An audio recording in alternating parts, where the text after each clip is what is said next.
Okay, so I'm gonna do a quick mirror replacement because mine is broken off, as you can see. This is a factory Toyota mirror on this side. The other side I've replaced before and broken it off again. So all you do is you can just kind of stick your fingernails behind this, and it's got a little pop tab right there. It's got a tab that sticks in right there, and you just shove it back down the hole, pop it in. Got an aftermarket tweeter. It's a little oversized, but that should not be a problem. And 10mm socket removes the factory bolts. Be careful, little 10mm will run away from you. Don't let him run away. Make sure he's attached to something.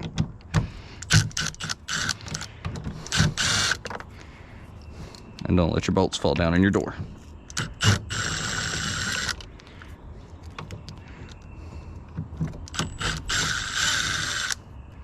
So, got your 3 bolts. Set those guys back here. The new one has Phillips heads. I'm probably gonna put back those bolts if I can. And crap, you do have to remove the door panel. So to remove the door panel, you take that screw out, set them off to the side.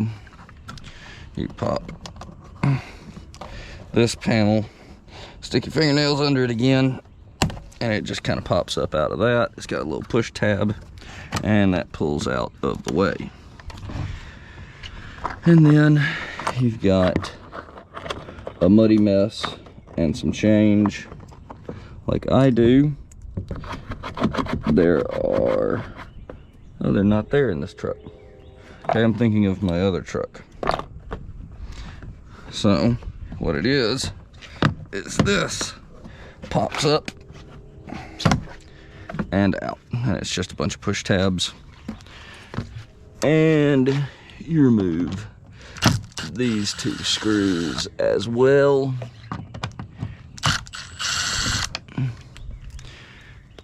Put those guys right there. Get this guy out of the way. And then this is really, on my truck, it's not held on by much. There are pop clips. As you can see, I just popped that one back in, but they just pop out and pop out. They may be a little bit tougher on yours, but mine has been removed so many times that they're very easy, because I've put several different audio systems, and that's just a little push tab. You depress it, and then you can pull it out. Then you just pop those tabs loose, and you pick it up and pull it past my door speaker that is in the way, and this guy, you just slide it forward towards the front of the truck and pop it out. And I'm going to try not to completely remove it, because there's no need for this, but then you just pick up the whole door panel off like that, and it just hangs on this door frame. And you come in here, pull your little rubber guys back, and there is your clip. Just depress the little top thing and it pulls right out. This, since I don't care, I'm just gonna snatch it off sort of and get it out of the way. And then this will just come right off. It's got one little tab that is hanging right there, which is this little accessory screw. You can see how much mud is in it, but this piece is solid metal, which is really nice. This one is not so sturdy. So the Toyota product is far superior, I will say, but that is junk. So you take your new one and shove your wire If only my door was not broken, it'd be easier. Shove that guy back in through there, line him up, and hope that it'll stay while you walk around the door. You can grab it from the back side, which I screwed up on this because I forgot to take these out. So I will zip these out real fast.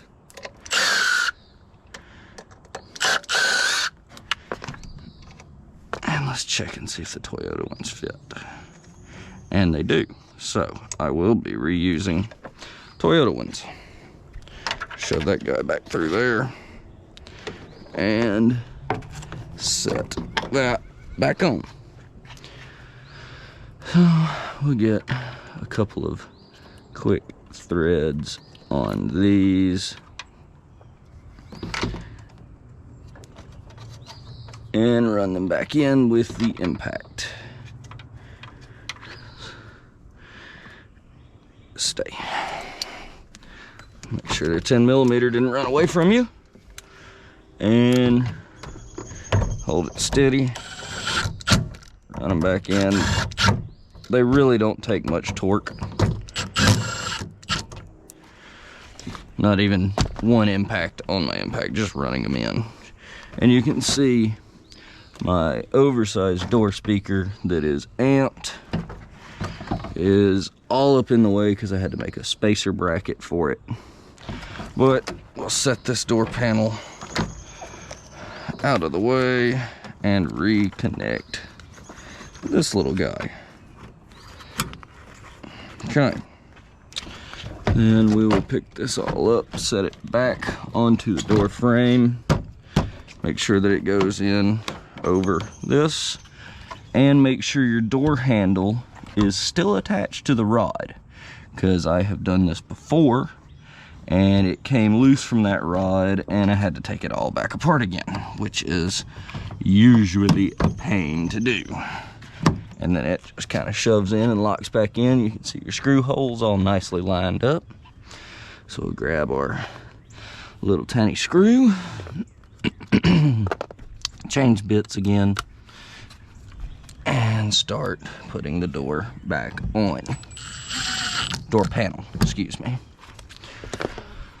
So you've got those, and then you've got these two is all that holds this door on. I'm gonna kind of pick this up just a little bit. Line that up real nice and run them on in. Those do take excuse me, a little bit more torque, because that's where you pull on and push on and snatch on the door. And these pop tabs, you just kind of hit it and they pop back in. And we will reinsert this clip, which all you do for it is, it's depressed right now how I pulled it out.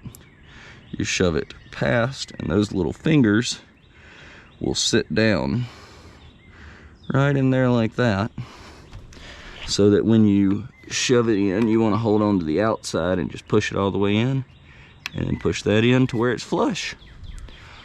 Pop your door pad back on, which mine is nasty, just like that, and your controls just pop back down in, and we will check and see if this mirror works. It's been sitting in my basement for I don't have a clue how long.